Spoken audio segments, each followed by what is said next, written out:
So here are some of the few things that I am doing to increase my savings. If you're interested, stay tuned. And by the way, I'm sharing videos like minimalist way of living, personal finance, and intentional living. So first and foremost is ang ginawa ko, as being a shopaholic one, marami akong nakukolekt ng mga bagay-bagay na hindi ko naman kailangan as of the moment.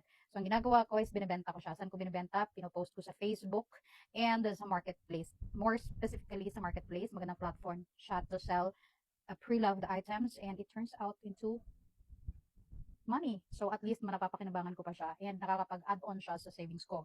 Second is, kung kaya kong magluto for a week or for our snacks is nagluluto na ako. Hindi na ako masyadong nag-eat out.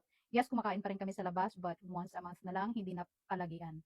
And then, next up is iniiwasan ko yung pagpupunta sa mall kasi yun yung trigger area ko talaga. Pag pumunta ako sa mall, bihira lang yung wala akong bit-bit pa uwi na hindi naman needed.